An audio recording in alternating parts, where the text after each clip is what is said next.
सुरेश धस यांना 6 वर्षांसाठी राष्ट्रवादीतून निलंबित करण्यात आलंय। सुरेश धस यांना पुढच्या 6 वर्षांसाठी राष्ट्रवादीतून निलंबित करण्यात आल्याची ही महत्त्वाची बातमी आहे। राष्ट्रवादीची ही मोठी कारवाई म्हणता येईल। जिल्हा परिषद निवडणुकीत पक्षविरोधी काम केल्यानं राष्ट्रवादी काँग्रेसने हा निर्णय घेतलाय। सुरेश धस यांना 6 वर्षांसाठी राष्ट्रवादी काँग्रेस पक्षातून निलंबित करण्यात आलंय।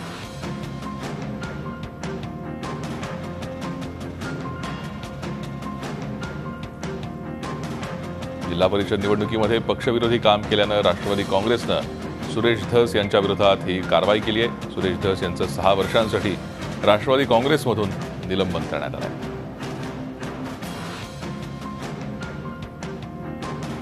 अधिक माहिती घेऊयात, आमचे प्रतिनिधी दीपक भातुसे सध्या आपल्या संपर्कात आहेत। दीपक, काय अधिक माहिती आहे?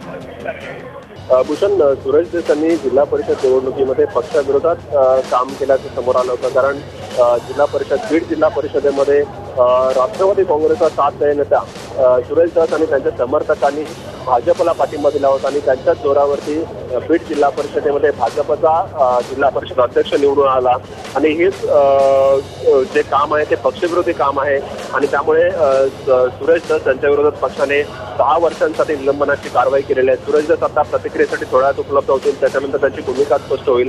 परंतु पक्षाने त्यांना बीड जिल्हा परिषदेमध्ये राष्ट्रवादी काँग्रेस बरोबर राहावं, राष्ट्रवादी काँग्रेसचा मतदान करावं अशी आदेश दिले होते, परंतु आदेश ते सुरेश धस यांनी मांडले नव्हते आणि त्यांनी भाजपला सहकार्य केलं होतं बीड जिल्हा परिषद निवडणुकीत आणि त्याचमुळे त्यांच्यावर पक्षाने 6 वर्षांच्या निलंबनाची कारवाई केली।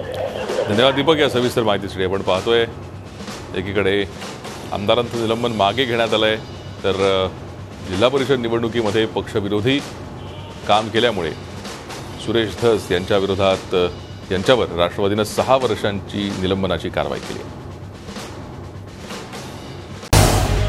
झी 24 तास रहा एक पाऊल पुढे।